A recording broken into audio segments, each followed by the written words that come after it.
First of all, I want to tell you my name is Silvana Tijon. My role at ESAP is Academic Director in charge of the academic agenda for ESAP schools.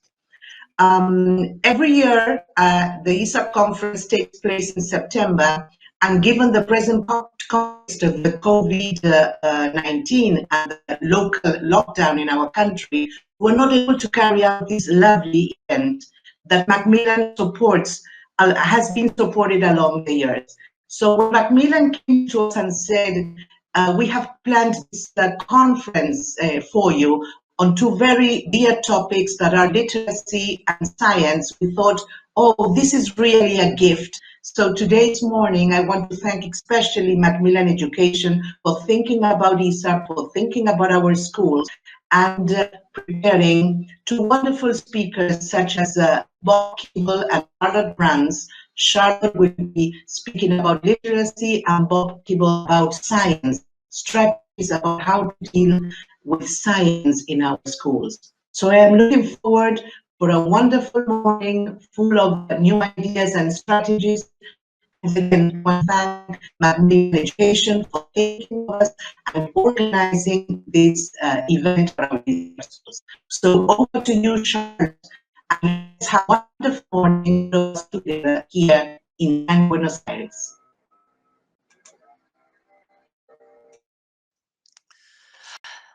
Thank you so much, Silvana, and thank you to the ESAP team for welcoming us online.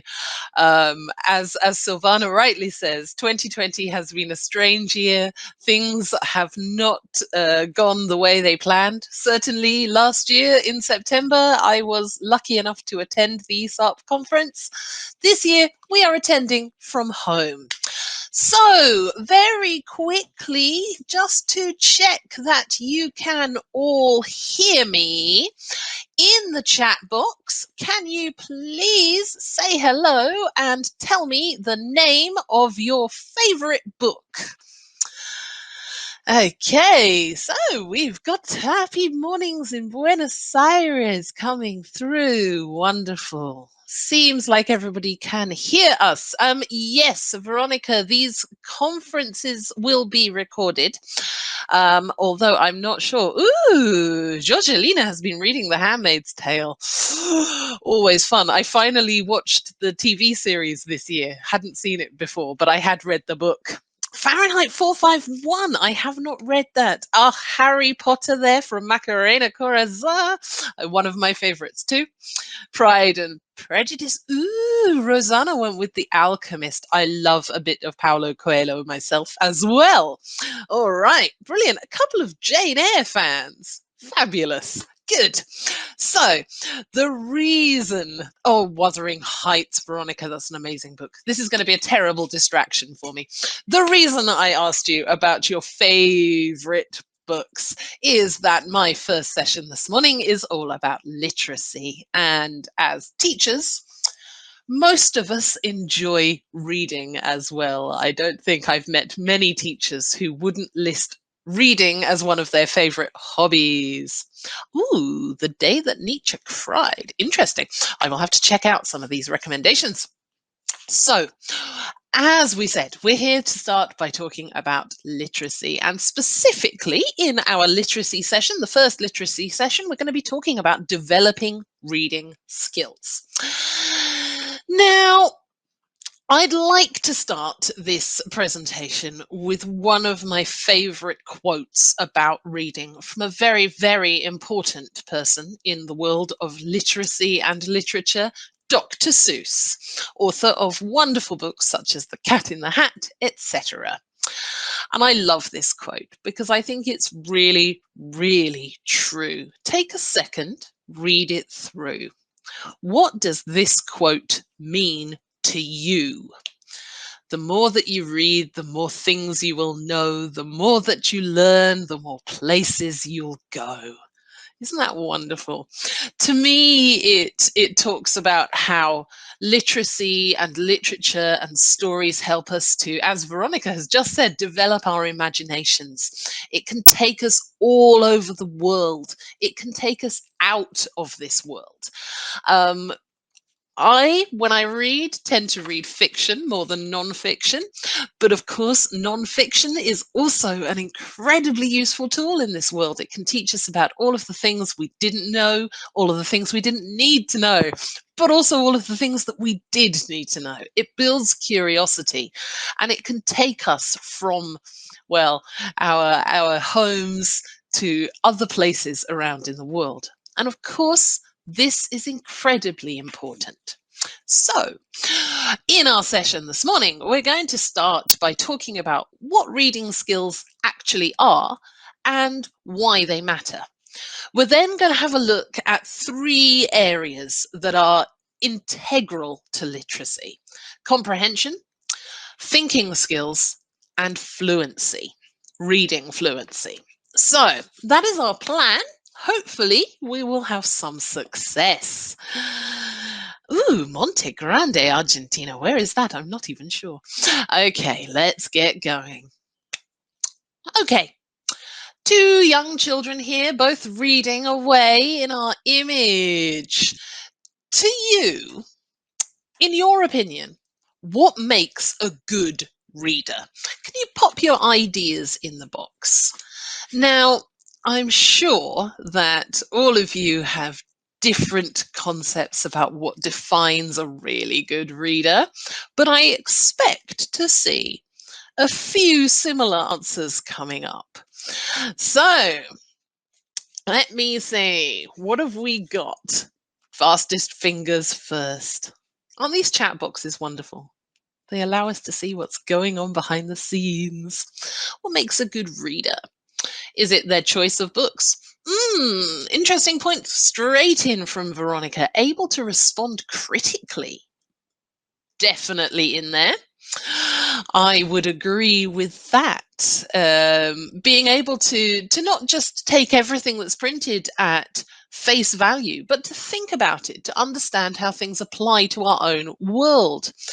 Eager to continue reading, motivation to read. Yeah, very, very similar ideas there. A good reader loves to read. Or do you love to read because you're a good reader? Not wanting the book to end. We've all been there. Someone who reads between the lines. That comes back again to that idea of applying our critical eye to what we're reading. We've also come in with the idea from Vivian there, connecting to our world. A good reader can connect to the world, interpreting the book, being consistent, making connections. These are all fantastic ideas, and they're all very, very true. If we need to nail down these skills as a specific skill set, in terms of reading skills, broadly, we can talk about 4 areas. First area is, of course, the mechanics of it, ability to decode. And we're going to be talking about that a lot in my second session. So I'm just going to stop right now and leave decoding well alone for this session. We also then, after we've done the mechanical bit, the processing of the figures, of the letters that we're seeing and processing and putting them into words, we need to think about comprehension. Because if we don't comprehend what we're reading, we're not really reading it. Moving from there, we can think about those critical thinking skills, that ability to read between the lines, that ability to process what we are seeing and question what we are seeing, compare it to other information that we might have. Indeed. And then finally, fluency. Because as many of you have said, it's that desire to be able to keep on reading, that desire to want to keep reading, to read at speed. So comprehension, critical thinking skills, and fluency are going to make up the core of our first session this morning. If you are ready, we'll get going. And I would say that this quote, even though at this time this quote is 20 years old, and probably I should find a fresher quote, I love this. This is a quote from a very I can't even think of the word for this right now. A very, very world-renowned doctor of literacy, Elizabeth Pretorius. And back in an article in an innovation magazine, back in 2000, she said, and she stated, that the research findings in applied linguistics, so in linguistics, every single aspect of linguistics, research consistently shows that there is a very, very, very strong correlation between reading proficiency, your ability to read accurately, fluently, critically, and your academic success at every age, from primary through to university. Students who read a lot and who understand what they read usually attain good grades. And in an academic situation, for us as teachers, we want our students to succeed. And if reading is the best tool to do that, then brilliant. But of course, as readers, we also understand that the benefits are not just academic. The benefits of reading and having access to literature go far beyond that. Argentina, of course, is already doing things very, very well, with an overall literacy rate in Spanish of 99%. You're right up there with the most literate countries in the world. And in terms of your English literacy rates, you're reaching at these points, according to the Education First research from 2019, so last year, you are now at a level of 58.38% fluency and literacy in English, which puts you as the highest in your region. So maybe in this session today, you'll already know what everything I'm going to say, but maybe and hopefully you'll pick up a few different ideas along the way as well. What does that actually mean for us?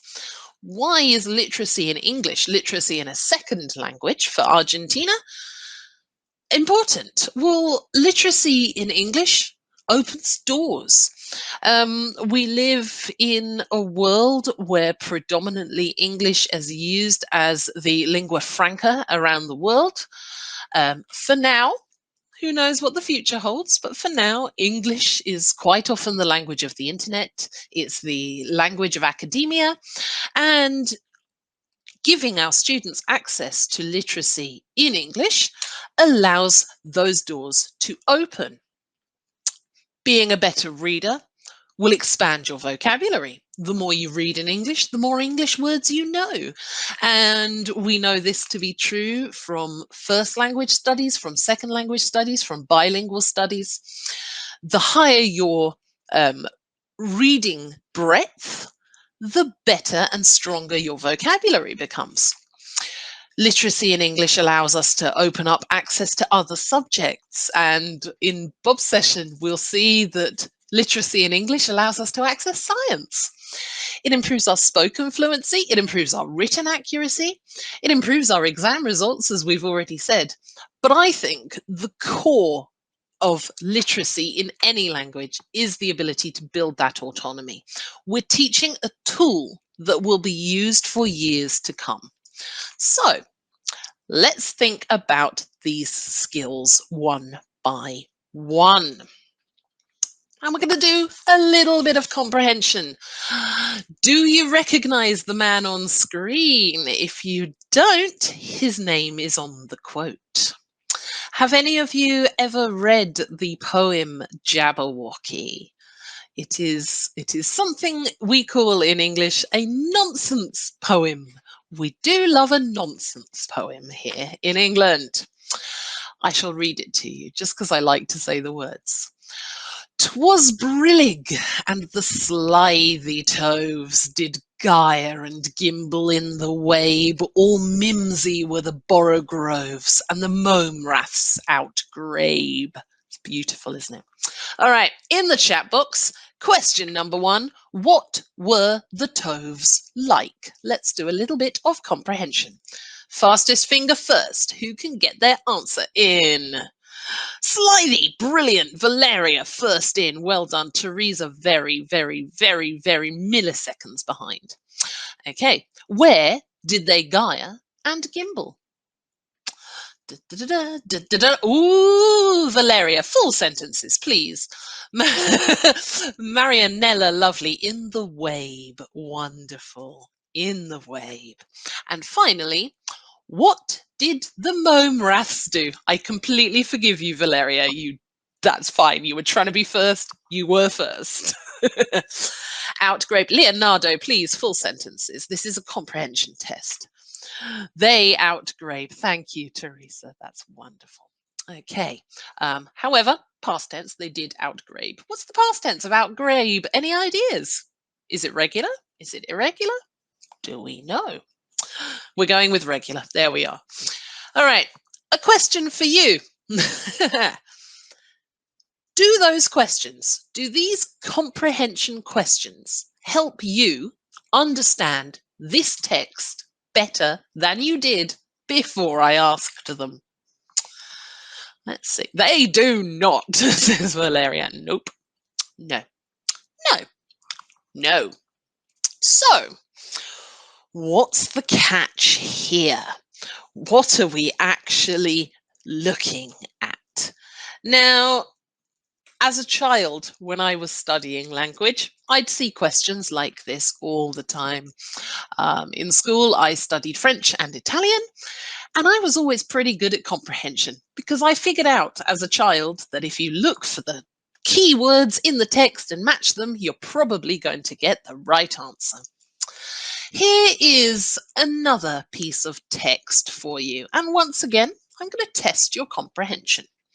This time, the questions will be slightly different. So take a minute, read the page. Question number 1. Who are the 2 characters in this story? In the chat box, please. Monkey and crow, the crow and the monkey. Brilliant, there we are. And lovely full sentences as well. You do make your teacher happy. Right. Question number 2. Why does Crow think he is going to win?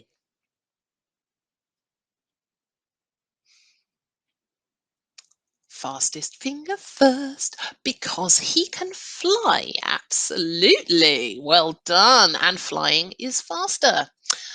Question number 3. Does monkey agree with crow? No. No, he doesn't. No, he doesn't. Not completely. All right. So once again, we've got a text. I have given you some questions. Were these questions easier or harder to answer than the first ones, do we think? How much more thinking did you need to do? No, a little bit easier for you. Same? Yeah, okay. Were these questions better at helping your understanding, worse at helping your understanding, or about the same as the first set? Okay. Got a few yeses. We've got a few yeses. Think they're a little bit better. Maria's like, no, about the same, maybe? Okay.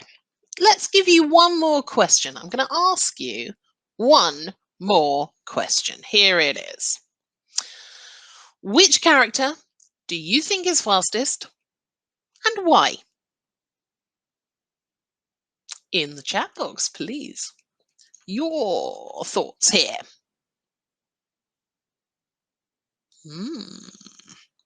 Do we agree with crow? Do we agree with monkey? I think Valeria has made a very, very good point there. They required slightly deeper understanding. We had to read the text a little bit more and we maybe had to flex our answers. It all depends on their skills to fly or run or swing. I think that's a very valid point there, Marina. We're not quite sure. Maria's going with the crow. That's fair. depends on the kind of race, well, quite, yes, not all races are just a straight line, are they? Okay, so encouraging comprehension.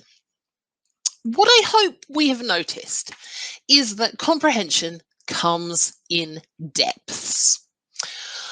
At the very top, those very first comprehension questions that we looked at with the Lewis Carroll poem, these are literal comprehension questions. They measure the surface level, and the answers to a literal comprehension question can always be seen right there on the page. The next step down is the inferential level. And if we think about the question, does monkey agree? Why does the crow think he is faster? These are inferential questions. Our readers need to think and they need to search. It's that next level down. The answers are still there on the page. We just have to read between the lines a little bit, use our prior knowledge, use the cues from the text to find the answers. It's level 2. Our deepest level of comprehension comes at the end. That's our evaluative comprehension, the comprehension beyond the text, comprehension that shows that we have read what we have read, we've understood what we have read, and we've taken this information, we've coupled it with everything else we know about the world, and we have evaluated that measure. In a comprehension lesson, when we're working with comprehension in the classroom, which of these do you think are the most important for our comprehension, would you say? In your classrooms, which of these do you put the most emphasis on? Valeria coming in straight away with evaluative, but Veronica has pointed out all of them. All of them, absolutely. Every single one of these is an important part of the stage.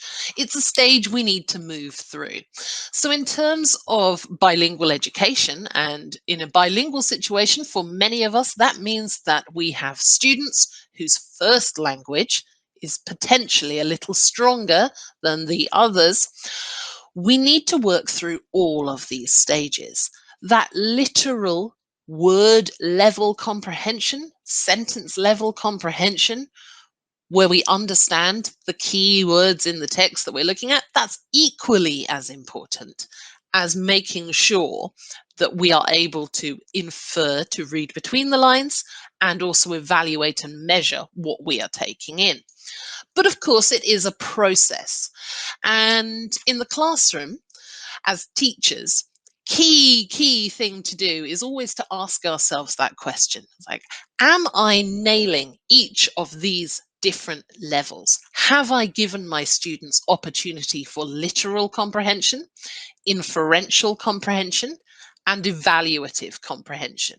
And that evaluative comprehension, of course, allows us to delve into our critical thinking skills. And we'll come back to that in a little bit.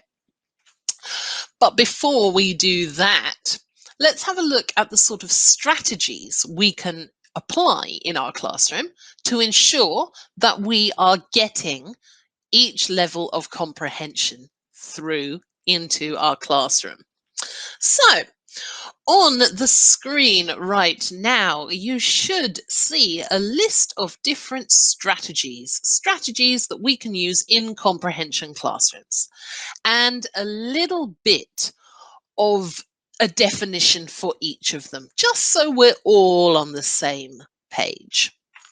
Now, looking at these comprehension points, which of these do you think are the most beneficial for testing that literal, that surface level comprehension? Which ones do you think we would best use to do that?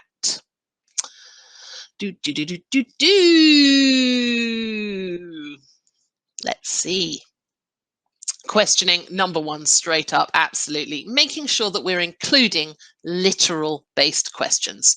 Great way to check that basic understanding. Anything else that might be useful for that literal understanding? Summarizing, indeed, and retelling will show us as well. Okay, what about the inferential level? Which of these tasks would you decide are the best for practicing inferential comprehension? Forgot the word comprehension. That's not very literate of me.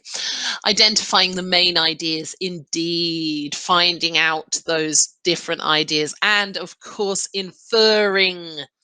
Yes, reading between the lines.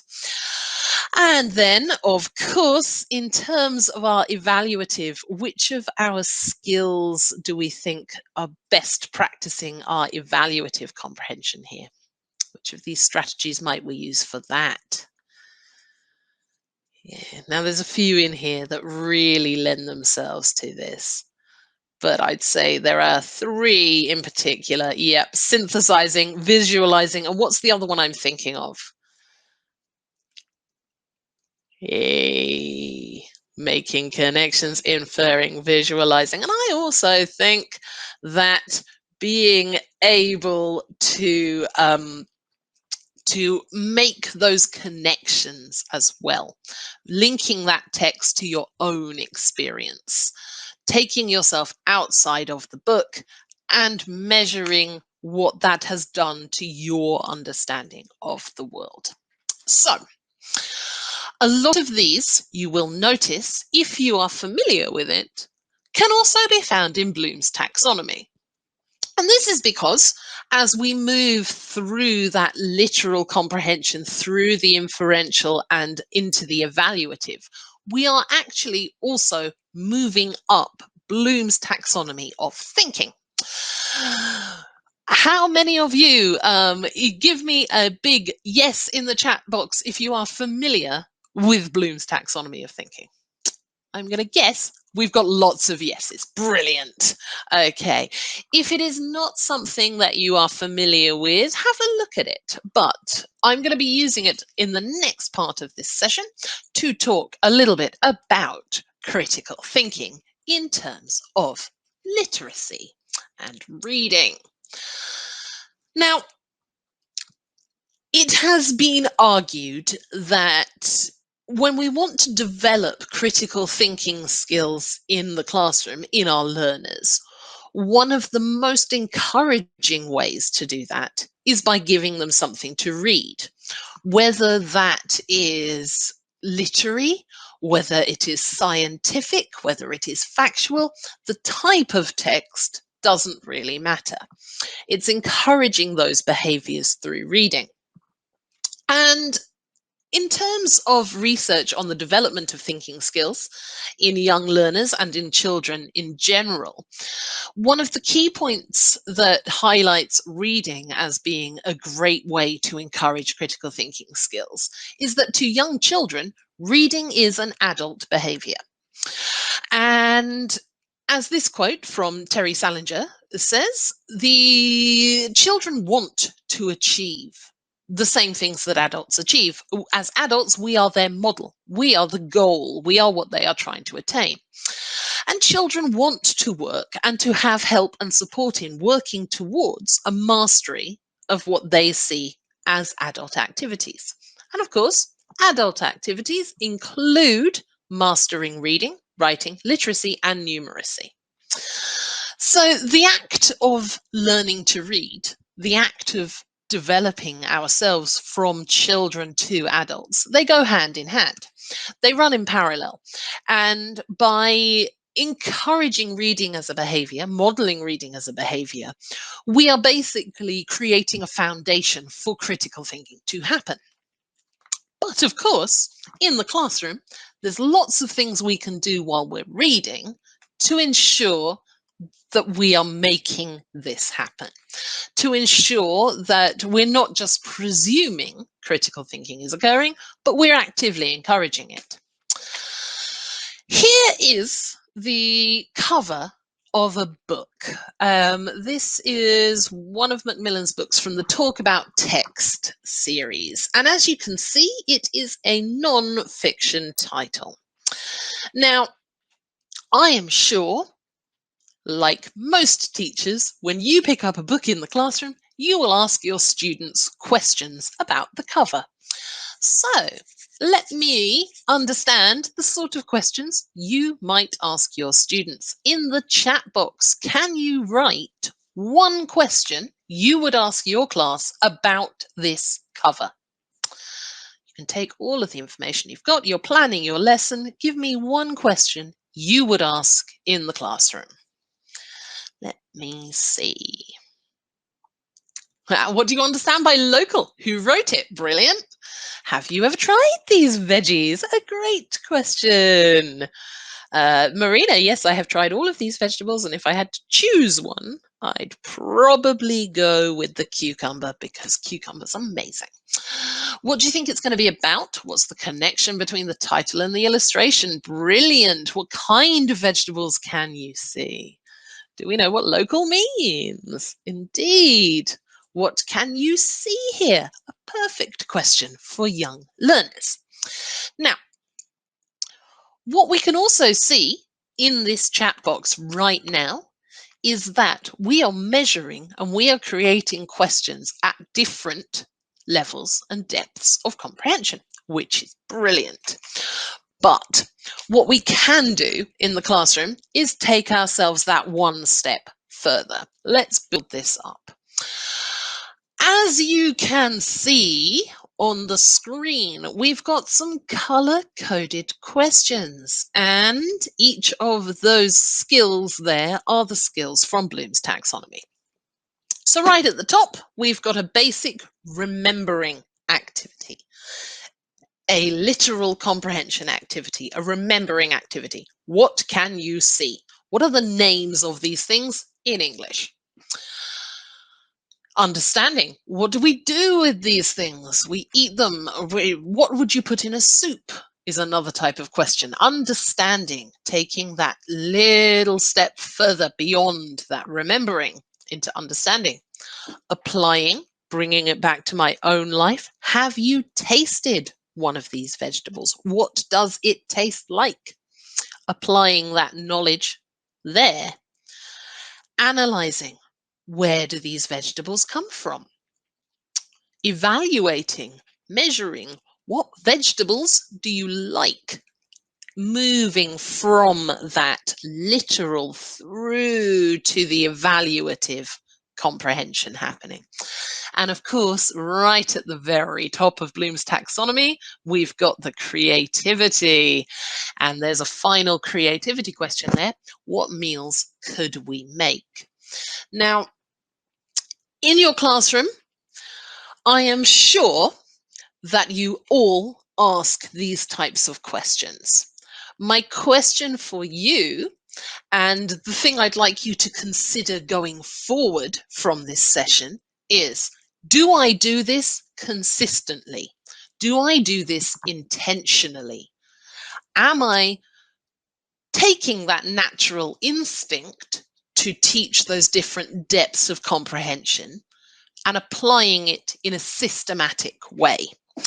And what I mean by that is that, when we're planning our lessons, are we planning in each depth of comprehension? Are we planning in opportunities to introduce those critical thinking ideas in the classroom? If not, can we? I actually like to use this activity with my students. So what I will do is I will ask them to create their own questions, and I'll give them the cover of the book to look at, maybe on a picture. I'll give them, picture of the book at the top, 3 lines, and I will ask them to write 3 questions. And of course, many of them will start at that literal end of it. We'll look at the text, we'll look at the book, but the students typically will use those books and the information in front of them to create their question.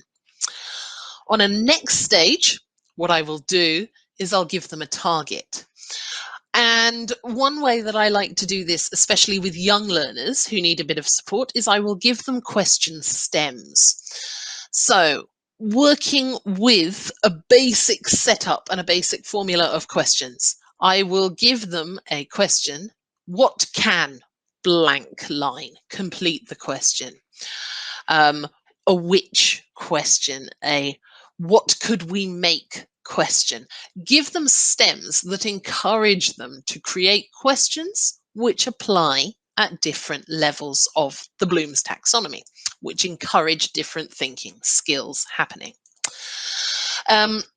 Another way that you can do this, and I would thoroughly recommend it, if you haven't got yourself a list of Bloom's taxonomy question prompts, get on Google as soon as possible and download yourself a nice list, because people have spent hours and hours and hours choosing verbs, instructional verbs that match to each of the different levels of Bloom's taxonomy. And those are a really useful tool when it comes to planning our literacy lessons.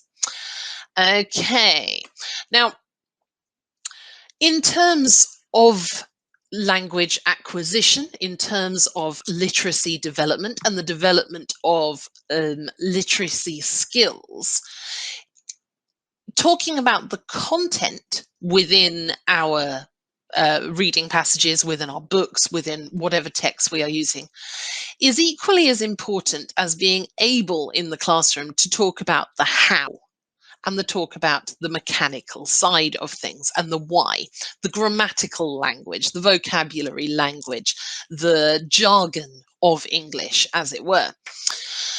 So using critical thinking skills outside of the text itself can also be really beneficial. The talk about textbooks have these wonderful vocabulary for reading parts at the beginning to encourage you to pre-teach the keywords that will be understood in the text. And this is an example of a critical thinking activity that we can easily adapt in any situation when we're working with the vocabulary and talking about language as well. So in this task, we are, of course, looking at a Venn diagram. Do we all know what a Venn diagram is? I hope yes. What does the circle on the left of the screen mean? Any ideas? Do we know? It is labeled for you. It's not a trick question. Circle on the left is, of course, nouns. Circle on the right is verbs. Brilliant, Valeria, straight in again. So what is the section in the middle? Both. Fabulous. Yeah, very simple two-circle Venn diagram. Of course, we can make these much bigger. In this instance, what I would like you to do very quickly, I would like you to look at the vocabulary box and tell me one word that is definitely 100% never under question a noun. One of these words. Never under question. Operation. Absolutely. That is a noun. Okay, give me one that is 100% certainly, definitely a verb.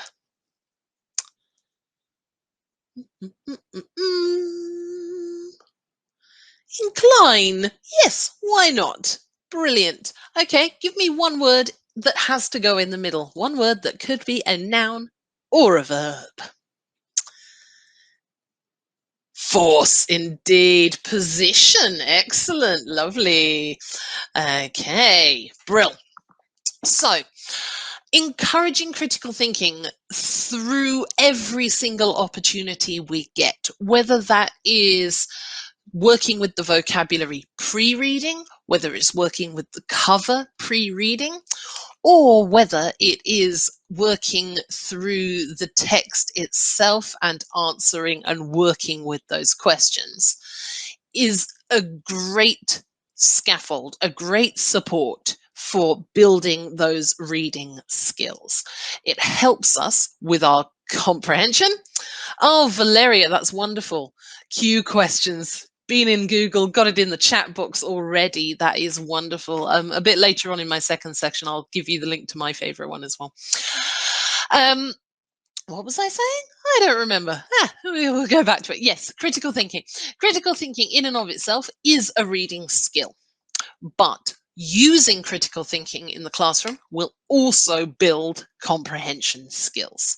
And without critical thinking, we won't be able to truly comprehend a text. Because, of course, we might be able to touch that literal level, we might be able to touch the inferential level, but without critical thinking, we're never going to reach the evaluative level of comprehension. So, we've talked a little bit about both sides of that. Let's come down to the final point of this talk, which is fluency.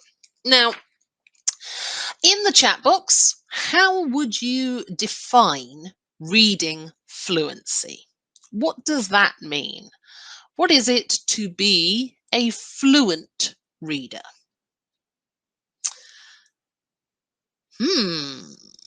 How do we put that into words so early on a Saturday morning? Reading with a flow. I think flow is a great word there. Not having to start and stop and reread things all the time. Reading fast enough to be able to see the bigger picture, to understand the main idea. Having a rhythm, indeed, I like that. Speed and accuracy. And of course, if we are reading out loud, rhythm and intonation as well. Very, very important point there, Marianella. Thank you. Anything else we would add in the chat box? Let me see. What is reading fluency? Any more words? No, we stopped typing. Okay. Oh no, a few more people are typing now.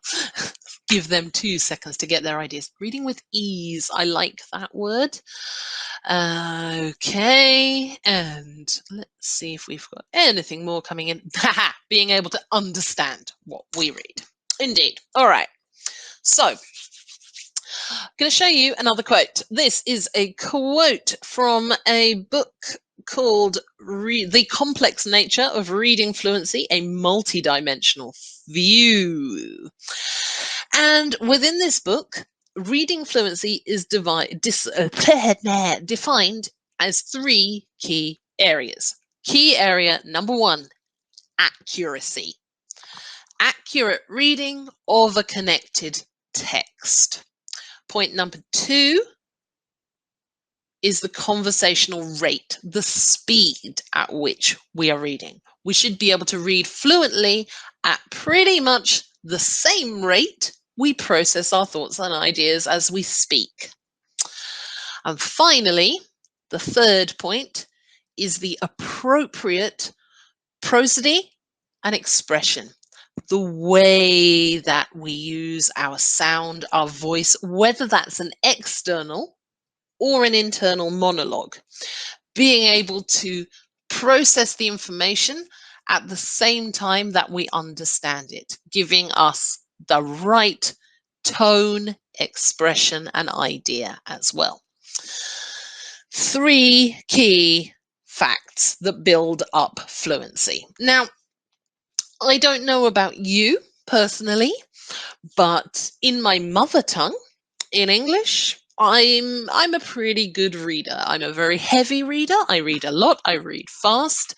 And even when I was a child, I loved reading. It was one of my favorite things to do, and it still is today.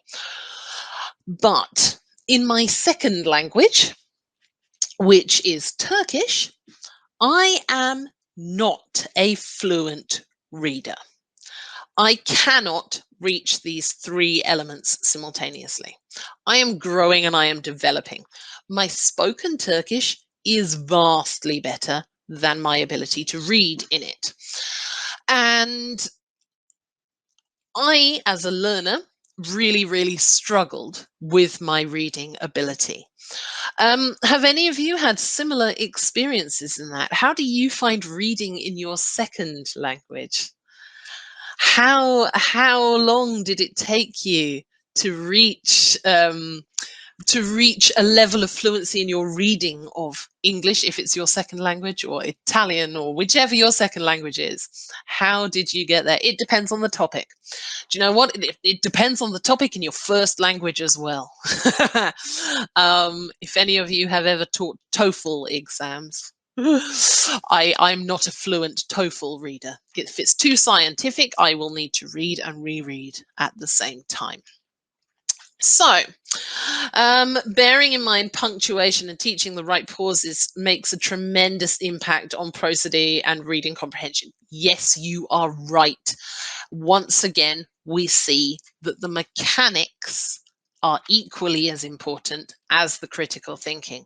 If we don't know what the punctuation that we are seeing represents, we can't pace our reading properly. We can't find the meanings in it. Yeah, I think that's a very good point, Maria. Well done. Yeah. Okay, so 3 elements. How do we attain them?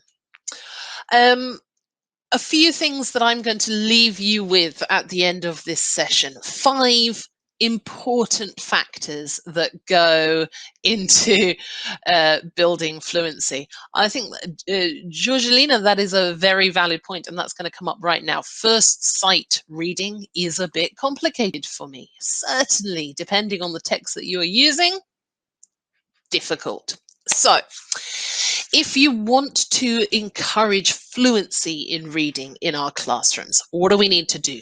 Number 1, the groundwork, the foundation. Teach punctuation. Drill those ideas. Remind them constantly. And I don't speak Spanish myself, but from my understanding, you have different punctuation. Is that just mainland Spain, or is that in Argentinian Spanish as well? You have different punctuation that you use from English as well. Is that true for Argentina, or only true for Spain? Let's see. Yes. True. Hey, okay, good. Yeah, so we need to teach these mechanics when our children in our classroom in a bilingual education are working in a language that has different punctuation rules. We need to teach this. This is groundwork. We need to pre-teach the vocabulary that's going to come through. We need to discuss the topic, provide all of that scaffolding to enable fluency to happen. Number 2, repeated reading. Studies time and time and time again state that the best way to improve reading fluency is to read the same text again and again and again and again and again. The more we read it, the better we read it. So as I can't remember exactly who it was that said the first reading is often difficult. Yes, it is. Even in our native tongues, the first time we read a sentence, the first time we read a paragraph, the first time we read a book, we're going to need to go back over things. Repeated reading enables us to give that practice. In the classroom, best technique to do that, choose something short, choose a short poem, choose a short paragraph, choose a short text of any description. Make those activities fun, try things in different ways, add in emotions, add in action, but read and reread as much as possible will improve that fluency. Number 3, recording our students' reading is an incredibly useful tool in terms of oral reading fluency. Marina has come up with a lovely idea in the chat box there. Yes, reading the text as different characters, as if you're a monster, adding in different emotions, all sorts of different ways that we can regenerate an interest in the same text again and again and again. Yep, now that many of us are teaching online, recording our students or getting our students to record themselves is now even easier. We've got the technology literally at our fingertips when we're teaching from home, and recording our students or getting them to record themselves allows a little bit of space for self-assessment, to consider and to think critically about our own skills and abilities. You can also use recordings to help you assess your students, to provide targeted support for your students, and also to highlight different elements to your students. One thing that can be quite fun in terms of recording is trying to get your students to match your model. So as the teacher, you make a recording and get them to read along at the same time as you. Give them a few times to practice. Then, once they think they've got that rhythm and that pattern set up, get your students to record themselves and try to play the two in parallel, getting them to spot the differences. Where is my teacher doing this? Where am I doing this? Getting that practice and looking and measuring those produced chunks of recorded language. Remembering at point number 4 that a fluent reader does not read word by word. That is not how fluent readers read. Encouraging that behavior in the classroom. So ensuring that we're encouraging children to read in chunks. When you're teaching, when you're pre-teaching vocabulary that's within whatever text you're reading, try making sure that you are teaching language in chunks as much as possible. So cinema on its own is a useful word. Go to the cinema as a chunk is a much more useful phrase because it includes the function and the destination. And when we look at texts, we read in chunks. So being able to identify and separate out the parts of the sentence where different ideas begin and end is an incredibly important tool for fluent reading. In the classroom, you can try cutting paragraphs, cutting text physically into chunks, getting students to put them in the order that they think is correct, asking them to read between the lines, to take their knowledge and apply it to what they're seeing. And of course, the final tip for building fluency, as we've said 1,000 times, practice, practice, practice. And really, the best way to improve your reading fluency, as long as you have also focused on your comprehension skills and your critical thinking skills, is to read as much as possible. Like anything, the more we do it, the better we get. So in the classroom, making sure that we have allotted time for reading for pleasure, allotting time for library access, encouraging children to choose and pick books, to take books home and to read as much as they can in English, while simultaneously, as a teacher, modeling that behavior. If you're doing reading time in the classroom, what should the teacher be doing? If we're having a quiet 10-minute reading break, what should the teacher be doing in the classroom? Absolutely, Marina, the same. Maria, absolutely nailing it. If the children are reading for pleasure, the teacher should be reading too. We are modeling this behavior. And as we said back in the section on critical thinking, children want to mimic that behavior.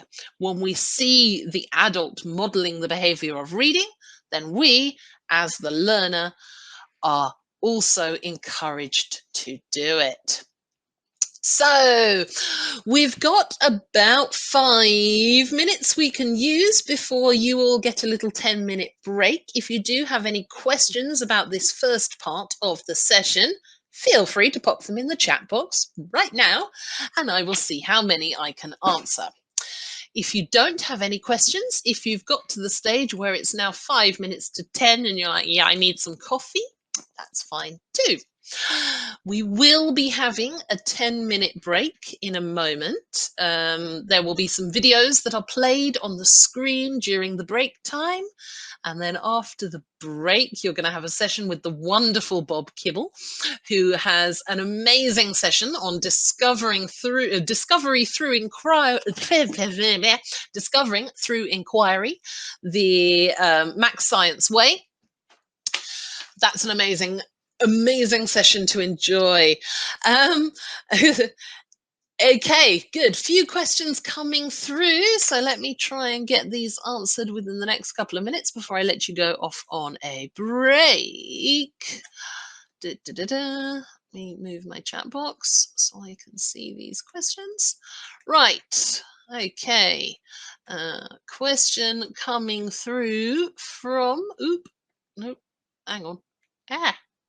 Sorry, I'm having a technical issue in that I can't move my thing to see the questions. Okay, here we go. So, can we recommend some English stories for young learners?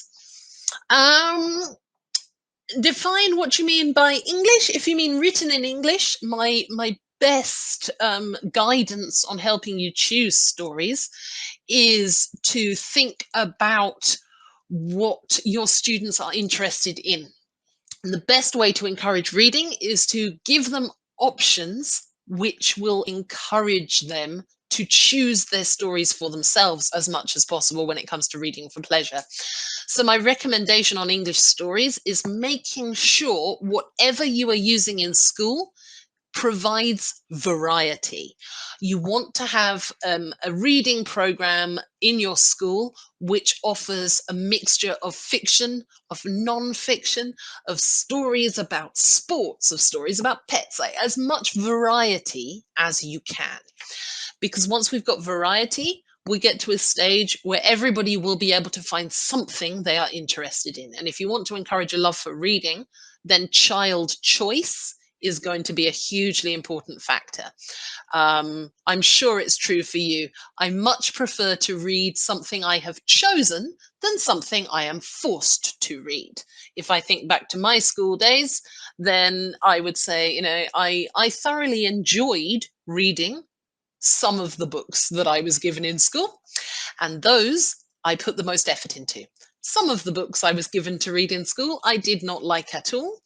And don't tell my A-level English teacher, but I did not even read the Thomas Hardy book that was on my exam syllabus because I hated Thomas Hardy that much. So giving the children choice is key.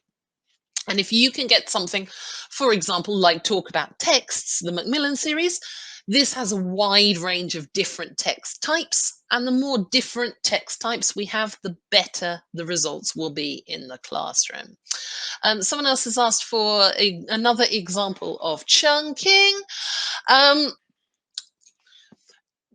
Language is developed into sentence patterns within English. So if we take a basic English sentence, if I take the sentence, "Oh no, I've just remembered I need to call the doctor," then we can break that down into specific chunks. So chunk one, "Oh no," that is a chunk of language. It's a little fixed phrase. We're going to take a breath after it. "I've just remembered," as another chunk of language. We've got the verb, we've got the bits. "I need to call the doctor." "I need to" is a chunk of language. We can use that in many situations. And "call the doctor" is the action that I'm taking at the end. So breaking things down into chunks. Right, I am going to leave you in peace. We're going to have a little break. And I will see you all a little bit later on. For now, enjoy the videos and enjoy Bob's session in 10 minutes. Bye.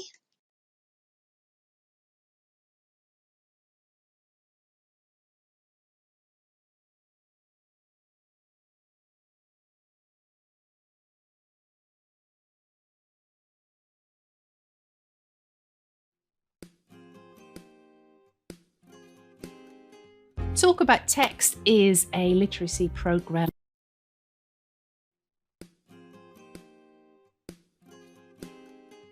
Talk About Text is a literacy program from Macmillan, which has recently been published.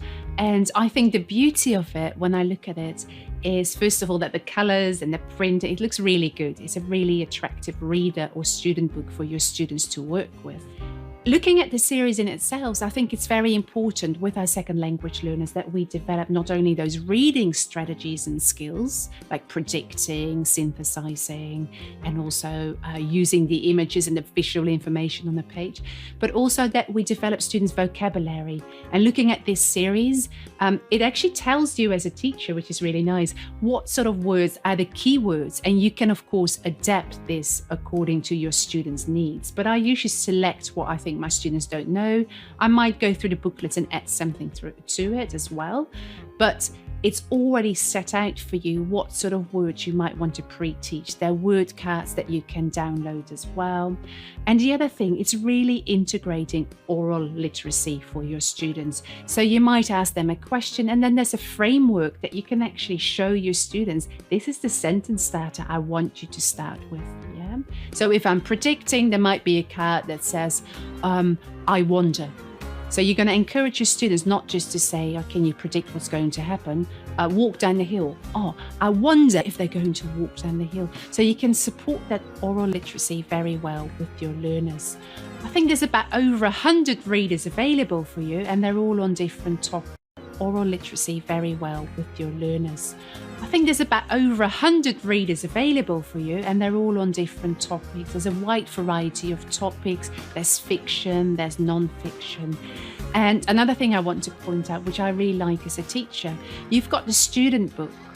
But as a teacher, you've got the secret teacher's book, but it looks exactly the same as the student book. So you open your teacher's book, you've got a picture of the page your learners are having, but also on that page, you've got the questions you want to ask your learners. There's also information about what sort of question can you use it with a reading strategy, predicting questions, for example, factual questions. Once they've read the page, there's questions at the end of each 2 pages as well, and they're more, if they've read the page, there's questions at the end of each 2 pages as well, and they're more often inferential or evaluative level. So there's higher order thinking, and it's already there for you. You can just select what you want to use with your students. There's a teacher's book for you as well with some additional resources. So once you finish the reading, quite a teacher's book for you as well with some additional resources. So once you finish the reading, quite often you can find images of the story that you can cut out, give to your learners, and they can reorder the story, retell the story. And then at the end, there are 3 different activities. Could be writing, could be thinking about the text, and could be talking about the text. So to be honest, as a teacher, it's a very well organized resource, and there's lots available for you, which helps you reduce your planning time. And that's something I think we all like. We're busy as teachers. So yeah, a beautiful resource.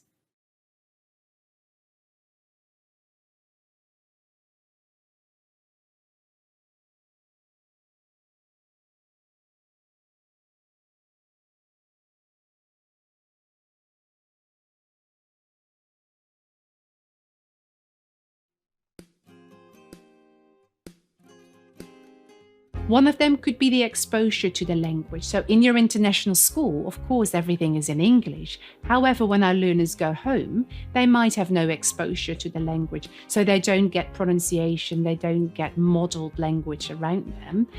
And that oral language, as we said before, really supports reading and writing. They lack that support because they just don't get that at home. So they can't bring that to the classroom to help make meaning of a text. With that, of course, as well, is vocabulary. Kids in their first language, they're like little sponges quite often. They pick up all these words around them. When you are in a second language learning environment, you might not hear those words at home.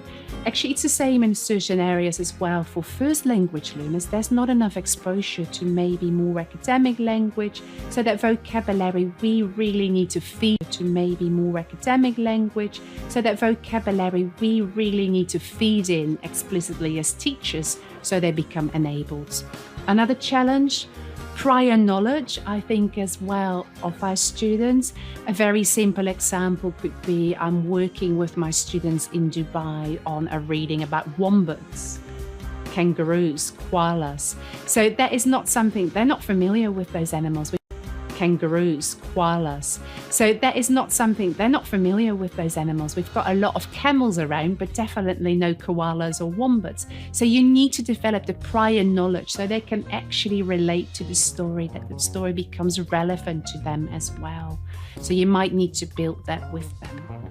Culturally wise, there might be a huge difference between exposure to reading and developing the reading habit. So that's something we need to develop with our learners as well, that focus and concentration. And of course, their first language might have a different alphabet, and that is the main challenge for a lot of students. But like I said before, even first language learners can have those challenges, and it's our job to support them to overcome them in the classroom.